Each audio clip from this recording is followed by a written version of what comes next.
Oh, it'll go down. Oh no, it might be as down as it goes. Hey, let's be the same height today. What do you think?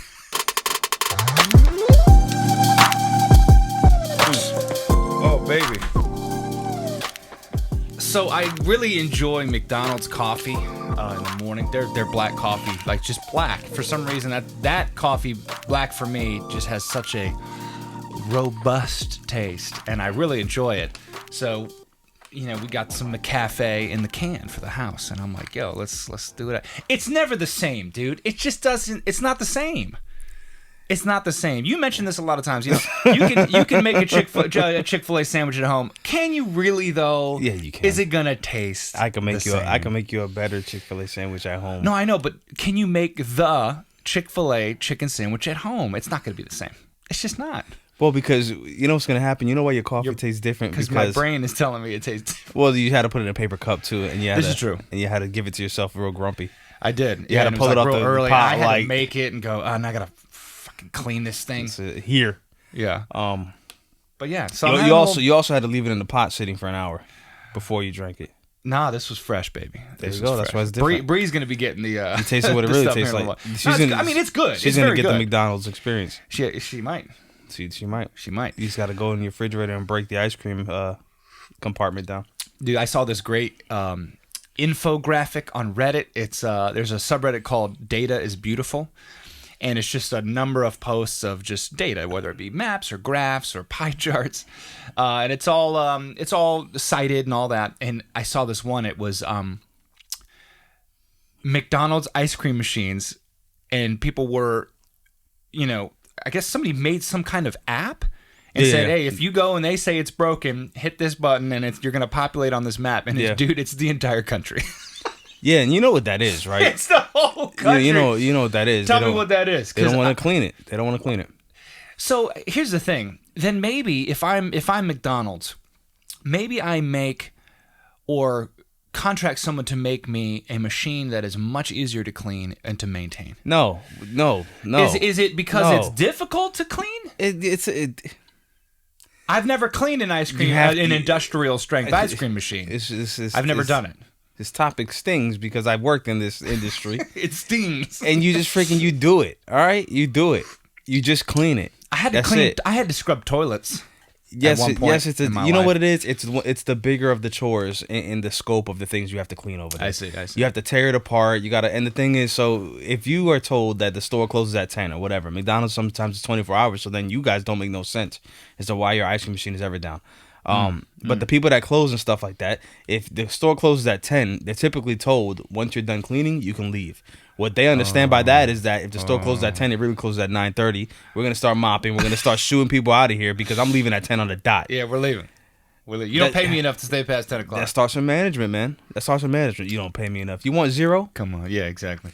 You want this $8.50 or you want zero? What you want? Yeah, what is it, man? Florida raised it to $15 an hour. Hey, Target's positions start at $15 an hour. Dude, I was a logistics team lead manager. And I wasn't making 15, dude. That's fantastic. I'm like, go get it, Target. Go get your money, baby. That's cool. I mean, those are always tough conversations as far as this whole minimum wage thing, because it's like, we could look at it as far as business owners, right? Yeah. We right now cannot afford a single person. We can't do it. The day we could afford a person, $7 I can guarantee that the first person we can afford we've always talked about wanting to pay them a respectable wage because we're just those types of people. Yes. We want the experience with our company to be incredible for customers and for employees. We want people to be like, man, like I don't ever want to leave there. That's important to us. Yeah, we're never going to hire somebody until we're able to offer that experience of I never want to leave there. Right. I say that to say this, and this is going to be true. We're likely not going to be able to pay an exorbitant amount. We'll wait until we can pay something respectable. Sure. But it's not going to be a lot. I say that to say that if we are paying what we can afford, and then the government says you will pay them more, then that person will just be let go. That's just simple economics right there for Nobody really us. thinks about it like that. It just, what happened? I didn't think about it like that until I was a business owner. Mm-hmm. You know what I mean? It's all through the lens that you have seen the world. You know what I mean? I get it, but it's a really good point. And I don't think a lot of people have ever thought of it like that. Well, yeah, because it's hard to put yourself in your shoes until you're there. I've always thought this way. Well, not always, but I've thought this way for a long time because when I was in the restaurant, it was at the time where the rules changed as far as benefits about who gets health insurance and who doesn't. I don't remember the exact amount of time, but it was like, let's say, But it for was example, for your hours. if you worked, if you Okay. worked 35 hours, something Yeah. like that. Yeah. If you worked 35 hours, then your employer had to provide you health care or some benefit, right? Yeah. I remember when that was passed. The next day we had an emergency meeting, Oh gosh. and we went down the list and said the following people will now be working 30 hours instead of 35. Oh my goodness, man. That's Isn't that just crazy? that's how it was. It's cutthroat, but it's business, man. It's business. Right, because they start business. doing the math, and this is the challenge when you start counting somebody else's pockets, and when you start allowing somebody else to tell you what you can afford. Yeah. It becomes difficult, right? So I'm always like, mind your business. I know what I can afford. Yeah. Don't let the government or anybody else tell you what you can afford, because that's just slippery ground right there. Well, it's ignorant. It is. It's yeah. ignorant. You just don't know. You don't know. That's the reality. And to tell somebody else, Right. you will pay don't- that you person don't this. know. Yeah, You don't. you're gonna pay that person this. That's it, because I said so. It's tough, but people do take advantage as well. There's situations where people can pay you more, but they are paying the absolute least because it's just a meat grinder. Fast food is one of those examples. They're always going to pay the minimum wage. You know why? Because there's not a shortage of employees that want to do that job anyway. There's always kids that want to do it. There's adults that want to do it. You got a wide pool of people to just replace positions left and right there. So, Dude, I'll never forget. I was at Target, and I was pulled in to talk to one of my supervisors, and it was towards the end of the day, and we were talking about, what we're gonna do. We were coming up on we had just left the holiday season, so we were getting back into the normal swing of things, and was like, we gotta decide who we're gonna keep, if anybody, from the seasonal crew, and then we gotta let some people go, and then we've been meaning to let a bunch of other people go, and it was awful. But I'll never forget, I was in this deep conversation, like I was really thoughtful with our thought process and how we were gonna go about this, and I'm talking to this lady, and I'm talking in the middle of my sentence, and she looks at the clock and says, "Go, get out, get out, get out, get out, get out." Just like that. I was like, "What?" And she was like, "Get out, get out. We'll do this tomorrow. You got to go. Go, clock out, go, go." And it was the strangest thing, and I had never experienced that. I mean, I had been in the military for a long time. It's not a real job, so it's very different. I had a couple of jobs before the military, but like, it was just so strange to me how quickly she can flip the switch. And I thought we were really in a deep conversation, and then out of nowhere, just go, just like that. And I was like, that person was either okay. getting in trouble when labor passed a certain percentage, Yeah, no, or they she were. was getting a bonus when you kept labor under a certain thing. Yeah. And I typically found that bosses were even meaner when they were getting the bonuses. When they had, when your labor rate was under 14% or whatever, they made sure you got the heck out of there. When they got a bonus at the end of the month. I had this one time. I'm going to talk about Target a little bit today. And let me tell you something. For the most part, enjoyed my time there. The people. It's always what you miss or you don't miss. I enjoyed the people there. The people I worked with, I, for the most part, enjoyed. Yeah. There was this one time where we had, I think it was like the regional director of something, another big wig who would come to each of the stores in At Virginia Target. Beach. Exactly. Big wig at Target. And he came, and I'll never forget this because it was a Sunday, and there's small crews on Sunday. It's not the full-blown logistics crew. It's a skeleton crew. And it hurts when anybody calls out on any day. But this day, there was like multiple people who had called out on an already small crew. And I was running around like a crazy person with my team. And this regional guy was there. And so I'm getting called on the radio like, "Hey, Matt," and I'll have to say Bill. I don't remember his name. Bill wants to see us all. And I was just like, "Well, Bill's going to have to wait." That's funny. And they were like, "Well, what's going on?" I was like, "We're super behind, and I'm trying to get the job done." Right. And then we're like, "Okay, well, whenever you can, just come on over." And I was like, and then I got done with that conversation on the radio, and I'm walking. I was like, "Oh, I shouldn't have said that."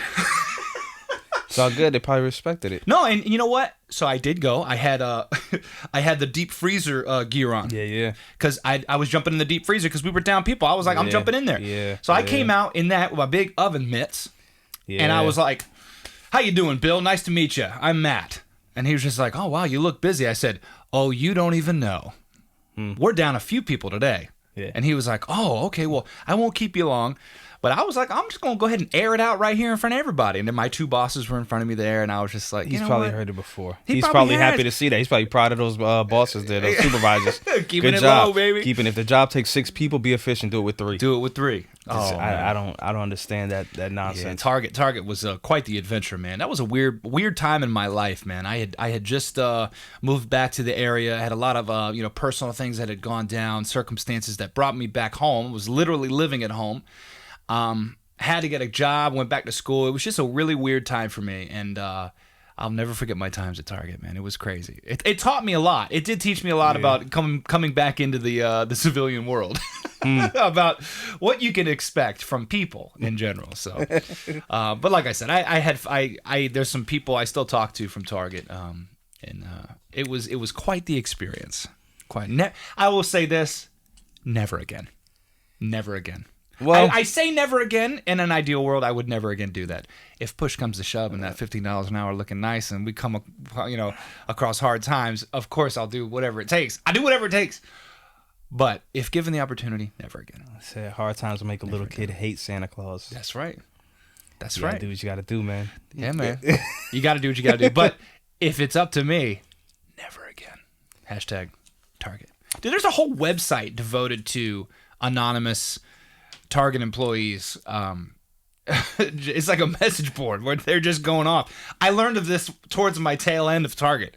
My time at Target, and I was like, Their let me get on therapy? it. Let me get on here, dude. There was people at my store complaining about me, Oh yeah, you love and I that, was like, didn't you? oh man, I really thought I was doing a great job, and like I was, I did. I felt like I was doing my best. But were man. you were like a supervisor position or I a was leader, team leader? I was a team lead. Yep, Yeah. I was a team lead, and you have the best of intentions, but what's funny about this is I wanted to do things a certain way, and the only thing I knew was how I led people in the service. And I'm not saying I was making people line up, and that wasn't me. I was just saying from a logistical standpoint, I had ideas that were not what they wanted to do.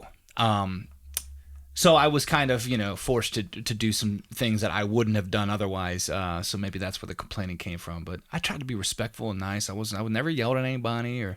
But it's funny. You could work with somebody for.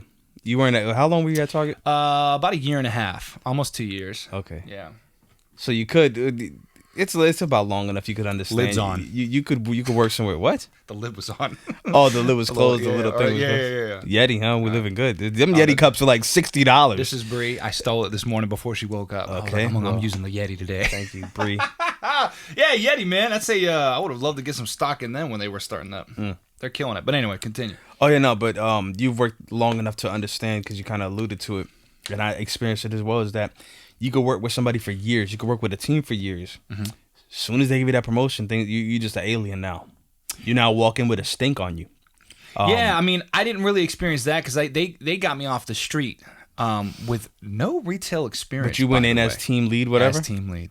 Oh, look at you. Yeah. No, it's wild. And I think they made a mistake. I think they made a mistake because the one of my coworkers that had been there for a long time was another team lead, and I think she had maybe wanted that position.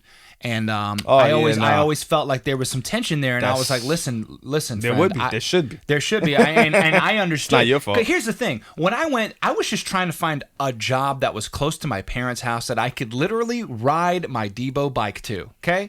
That's all I wanted. I'm a front of the house kind of guy. I wanted to either be like a waiter or like a cashier or somebody dealing with customers.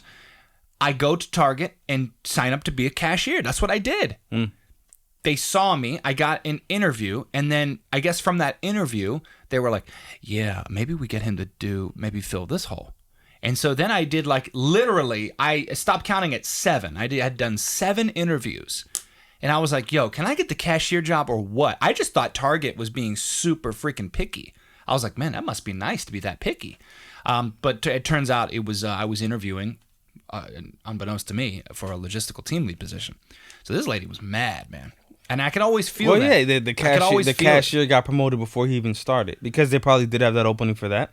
They met you, was like, you know what, you could probably work out for this instead. And we could fill anybody with the cashier. It's just kind of backward thinking because the cashier is probably the most important one. They're the ones that are going to be seen the most. Dude, it's the front of the house. They're the ones that are running the guest experience. Yeah. That's the experience right there. And, me, I'm I lean towards that kind of job. I'm the guest experience kind of guy. I'm not the dude hide me in the back. It's a hard skill as far as management wise to learn and start picking people and putting them in the right position. Right. That's why in football there's certain coaches that really elevate teams, and really the teams are known more for the coach than for anything else. Right, because they know the strengths of their team and they're going to adapt their game plan or their strategy to the strengths of the team. Yeah. That always used to upset me in the Marine Corps too. We would have leadership positions. And they had these things called fitness reports. It was basically a your yearly review. Basically, it's like you got to re-interview for your job again.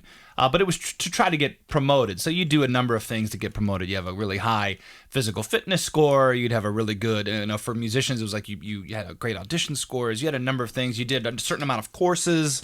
Make yourself look good. And the problem was though that they would put people in leadership positions to check the box so that they can get promoted. Right. And it wasn't necessarily the right person for the job.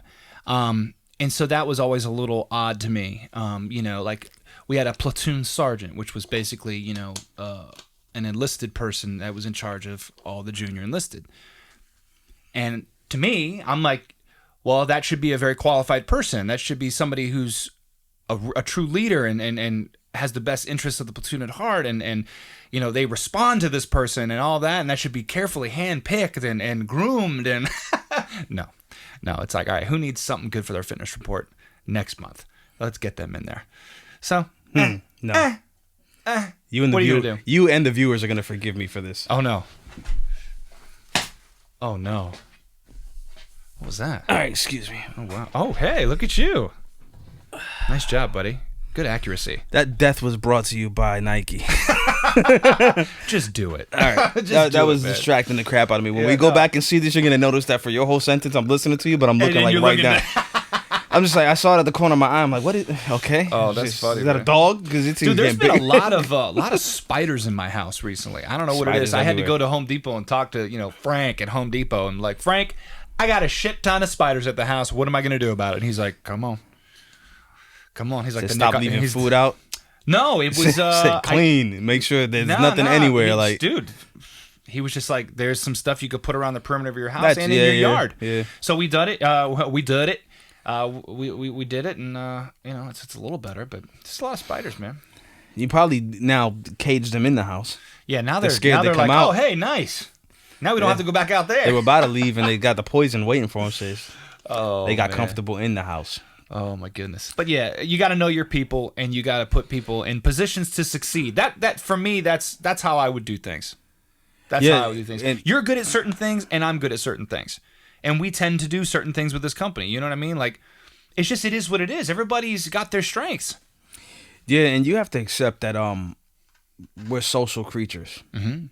And no matter what, if you're an introvert like me or you're extrovert kind of like Matt, you're going to have to come across dealing with people. You're going to have to learn to smile a little bit and just the basic politeness, which is funny. Parents will understand this. When you look at it, parents are real keen to see what other people's kids are doing, right? And you can quickly pick out which kids are, outspoken, which kids can handle conversations. Right. You see that real quick, right?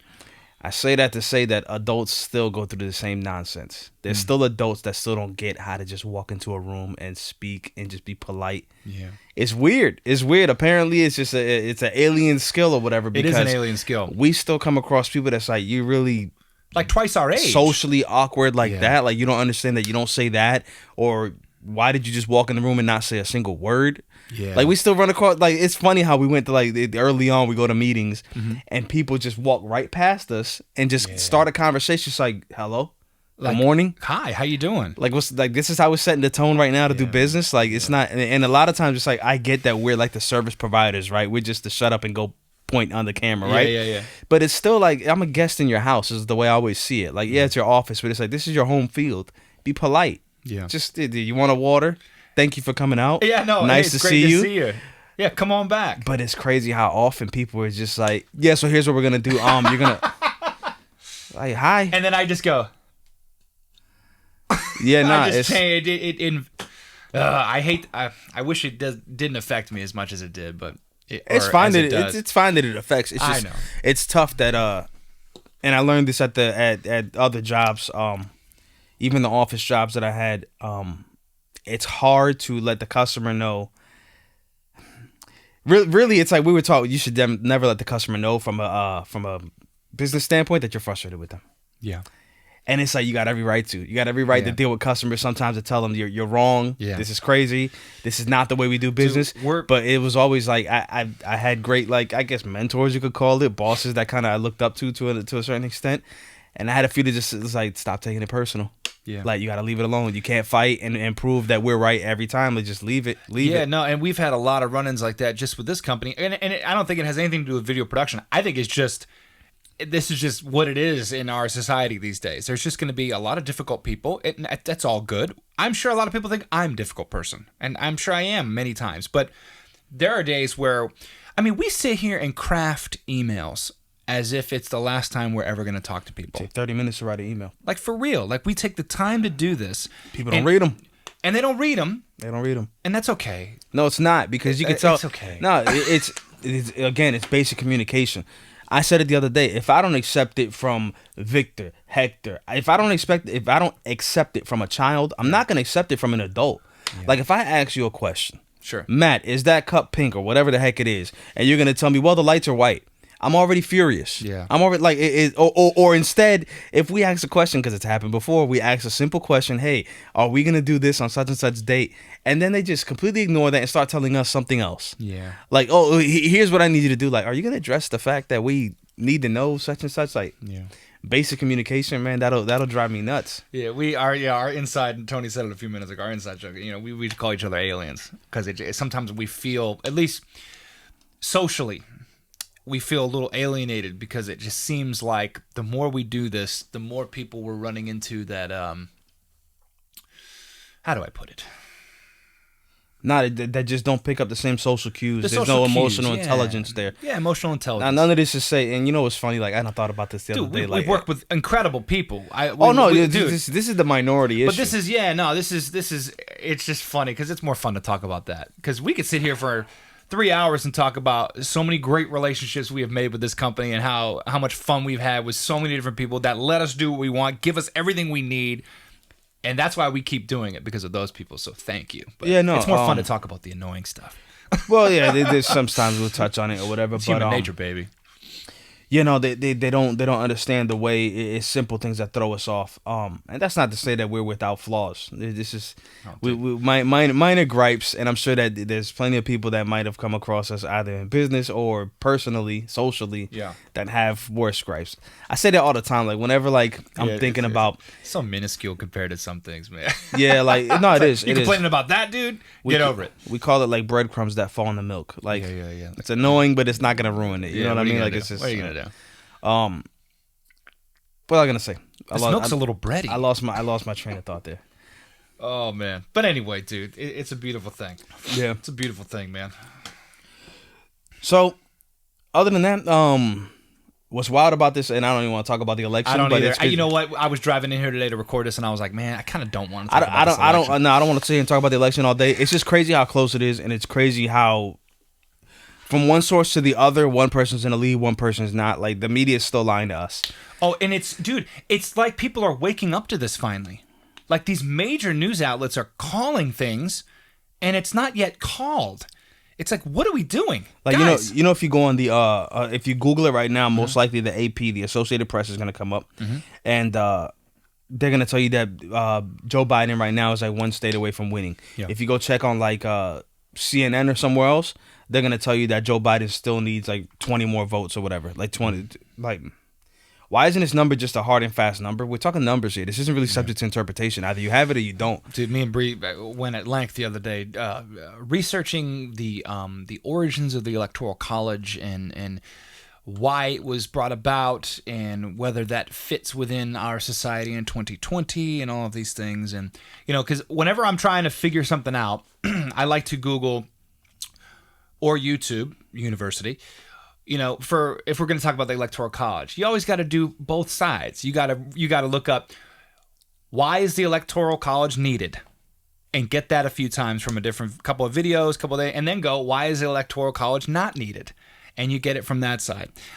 That's how I like to look at things, you know what I mean? Because it's very easy to have our biases, come out in our research and things like that, and what we look for and things like that. So I try my best. I'm sure I still have plenty of bias, but I try my best to see it from both sides. And it is fascinating, the Electoral College and why that was put in place, and do we really need it these days? Well, it goes back to people forget what how kind of large democracy do you want? Is it? It's unique because we look how large the United States of America is. We talked about it before. Yeah. And what applies in New York is not going to apply in California. It's not going to you apply look in at the Texas. coasts. You look at the coasts. It's a different life, man. The It's major different. cities on the coasts all around. You can look at them, look at the colors, and then you look at a lot of the other parts of the country, and it's And I think most people would agree for the most part. Like, you can't just blanket statement say everybody is going to do this exactly. There's a federal government for a reason, and there are some blanket statements. But for the most part, you give the states the ability to, change and stuff like that. Like, the people here like living a certain way, and we're going to kind of adapt and structure things in that way.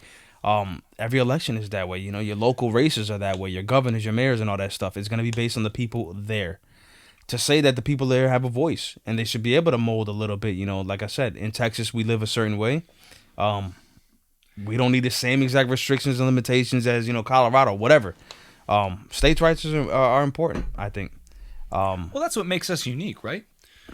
We're the United States. And it's easy for us to say, but it's like, well, if you don't like that state's way of doing things, there are 49 others that you can go and visit and all that. But it's like, okay, really, you're going to make people move around just for different rules and different laws and...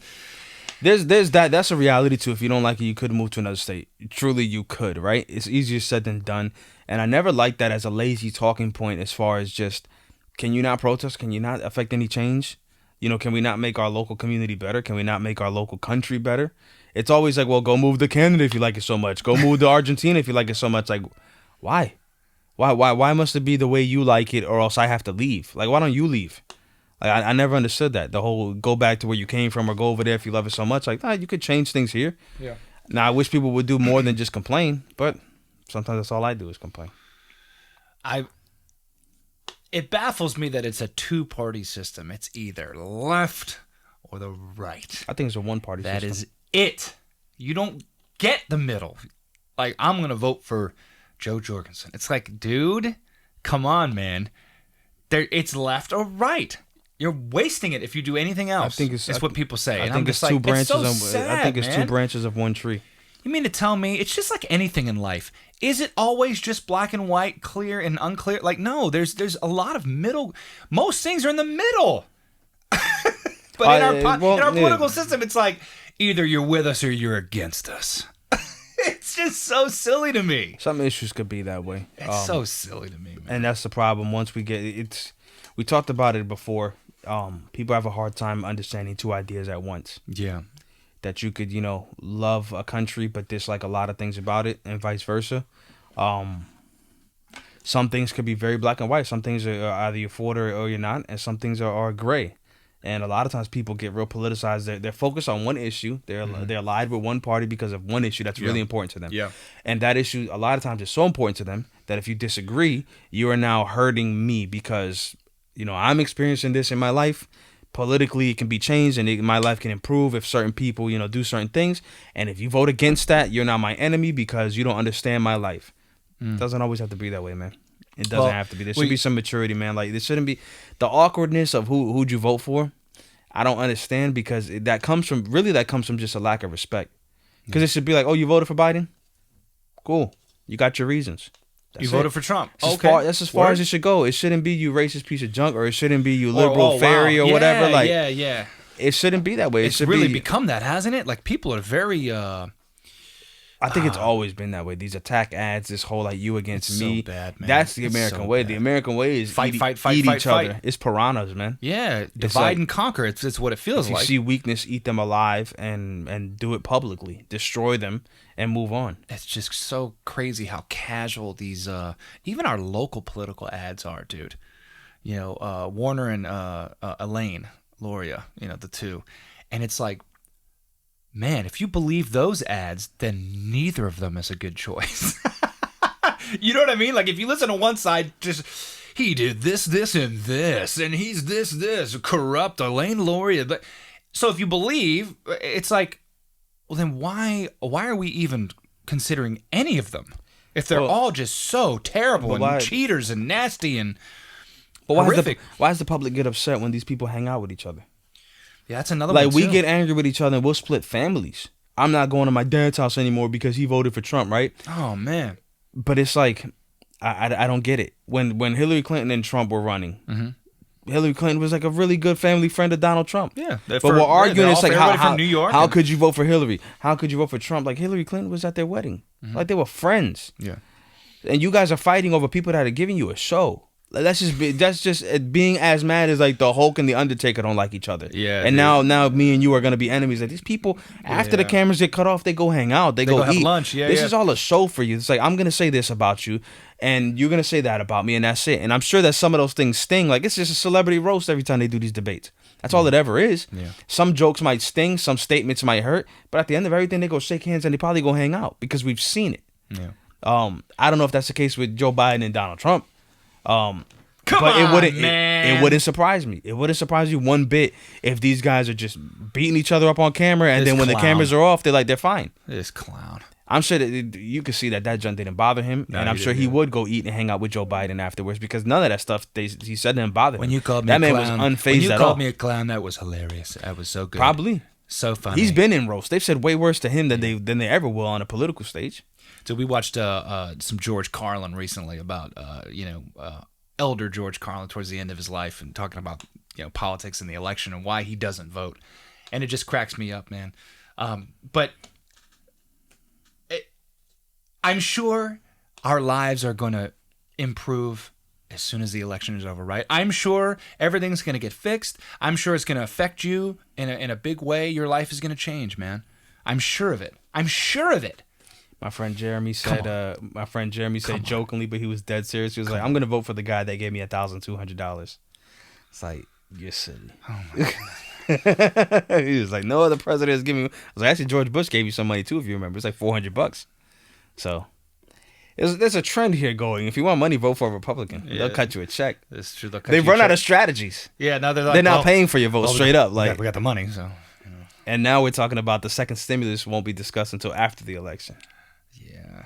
Okay. Does it feel like we're kind of back to normal, at least here in Virginia, minus the masks? The masks are always going to throw me off. I don't think that's But if you take the masks away, we're kind of back to normal.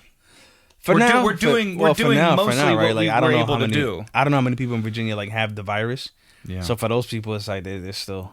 Well, no, I'm talking about just as in terms of work, in terms of being able to go to restaurants, in terms of being able to just live your life. I feel like it's not like when it was during lockdown. I feel like we're basically back to normal in terms of in some ways, I think how we're living. Restaurants are still very limited. It's not the full capacity. That's weird. Yeah, but I'm not talking about that. I'm just talking about you could still go to a restaurant still. I haven't had. But I mean, yeah, back to normal to me would be that we're back at full capacity, and we're kind of like even with the mask, you'd still like even if we're at full capacity, church, like to me, it still feels like lockdown to me. Really? Because church is still very limited. Our church is doing it by appointment right now. It's like you can't just show up. You have to call like a week in advance. I wouldn't have thought of anything like that because I'm not a church going guy. That I'm sure that must be very strange. It's weird. We're still doing that virtually because it's still, like I said, like they do it by appointment and it's limited. It's like, the capacity is this divided by 2. It's still 2 people per bathroom. There's a lot of social distancing things in place that are still weird. We're still not shaking hands with anyone. Church is a weird situation because we're over there. I mean, I don't like at our church, it's hugging and kissing everybody. Yeah. And to walk in and just be like, do that and be like, hey, how you doing? That's a weird situation. So but in some ways, for sure, it's not like when it first started. Do you see what just happened?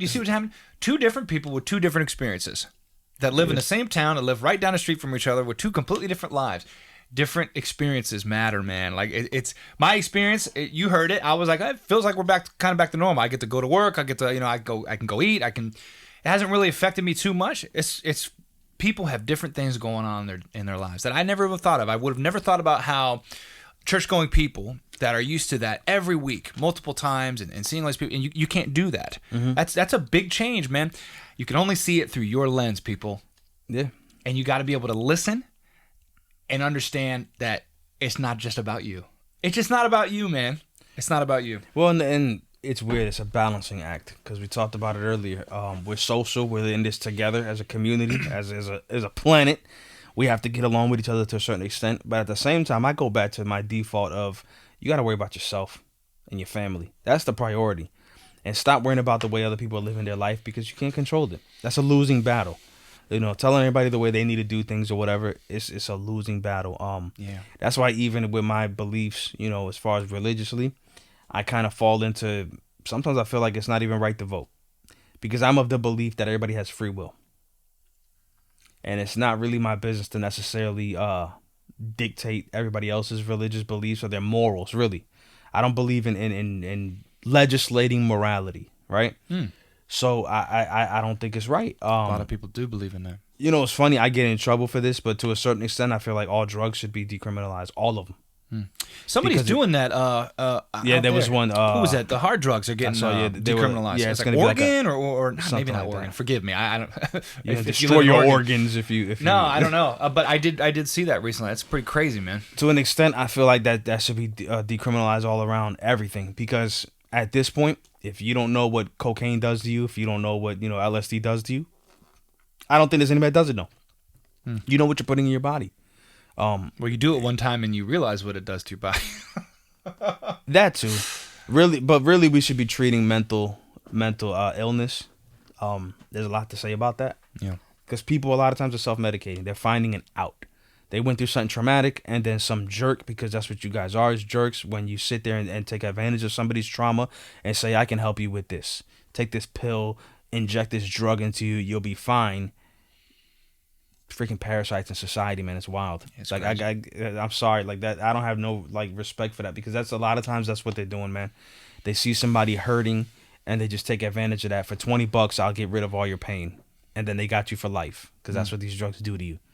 But I say all that to say these are your choices, right?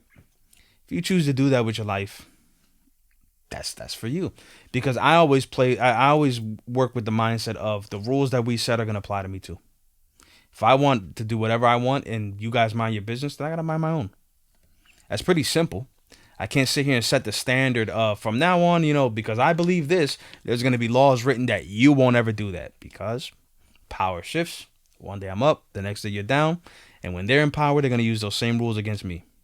So I'd rather just everybody on playing field, do what you will, mind your business, and pursue happiness however you see fit. America. I'm Matt. This is Tony. And this is the Tsunami Podcast. Nice ending. All right.